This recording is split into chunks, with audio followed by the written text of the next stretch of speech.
Hey everyone, welcome to second part of stock ticker app and device tutorial. In the last part of tutorial we coded our firmware for our device, and in this part of tutorial we are going to code the server. So after coding the server we will be able to see some demonstration of our work done till now. So let's get going. So to code the server I will be using PHP language, because PHP is the server side language that is used by most of the people.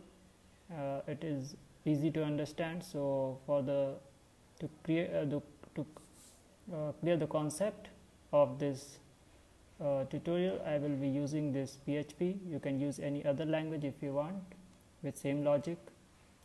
So let's see what our code looks like. So first I would like to tell you about the code. So this server side coding will act like a middleware to our complete system. So it will be a middleware between the device and the actual API that we are going to use. So I am using AlphaVantage. Let me check the name of the API.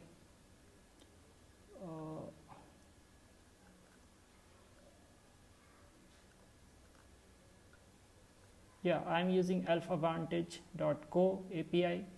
So this is the API that using which you can get the stock price info, and you can get it at an interval of 1 minute, and it is free to use.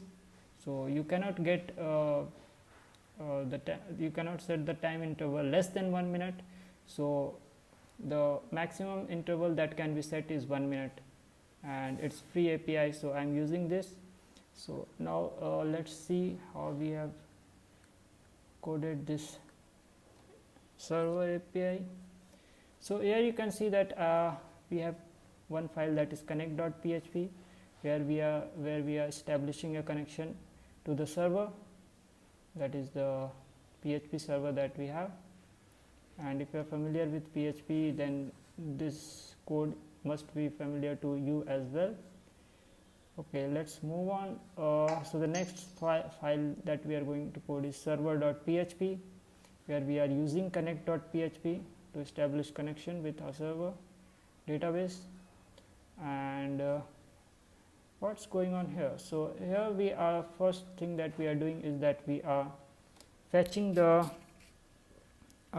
name of the stock that is there in the database.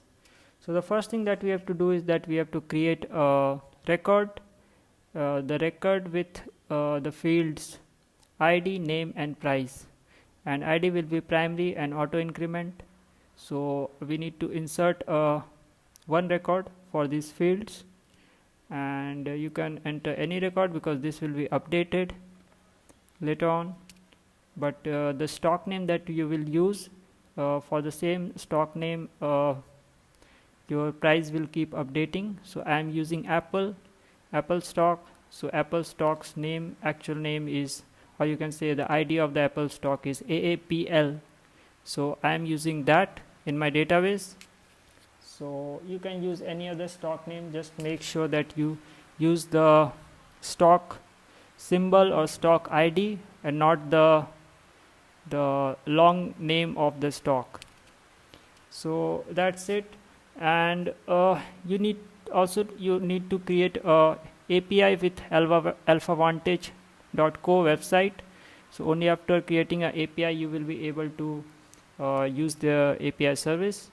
So I have created one API for this tutorial, and the next thing that we are doing is that after we get the name of the stock from the database, I will take it closer. So here we are getting the name of the stock from the database, and then we are making a request to the API using the curl.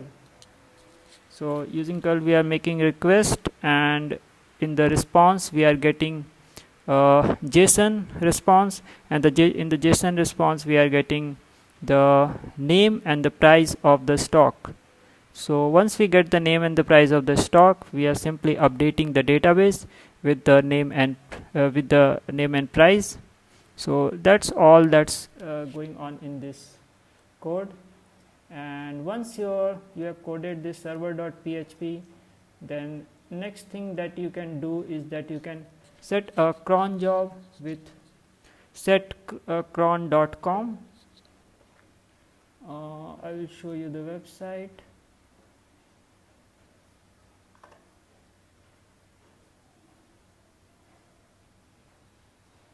This is the website that we need to use. So this is also a free website for creating cron jobs, but you can use only the cron job for 27 days, and after that you have to go for the paid service. So this is the website. I have created one cron job with this website, and it also runs at a maximum interval of 1 minute. So that's I think what we need for this tutorial. See, you can see here it's written run every minute.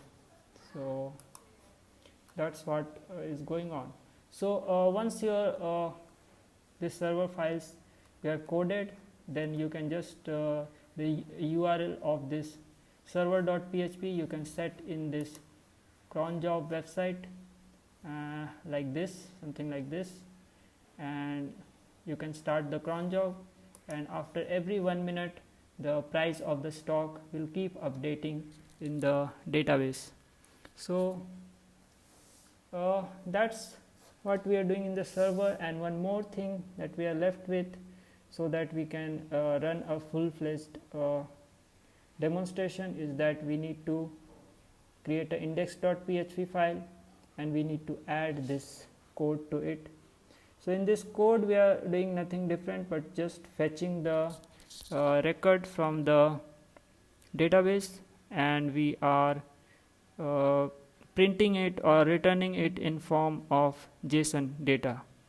So the first record that we are getting, that is the only record in the database, we are just encoding it in JSON format, and we are printing it. So our device will make a request to this file, that is index.php, and it will get the response, that is the price of the stock, and that is what will be displayed in our device. So I think that's all what was needed on the server side. A few more coding will be needed later, that we will do in our next part of the tutorial. And for this part I think these are the things that all we need. So now, since we have completed discussing the code part, so now let's move to the demonstration part. So this is my device where I have already uploaded the firmware, and on my server I have already uploaded the server codes. So things should work on this device. So I will just plug it.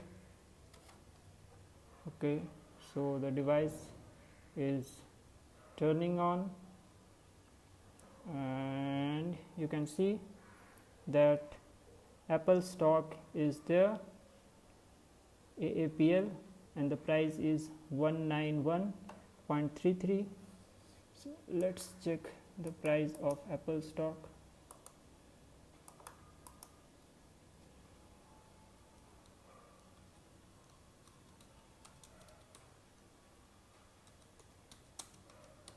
The price won't be exactly same as so it's 191.33, and here also it's 191.33.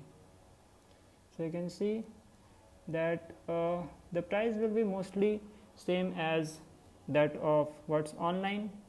There might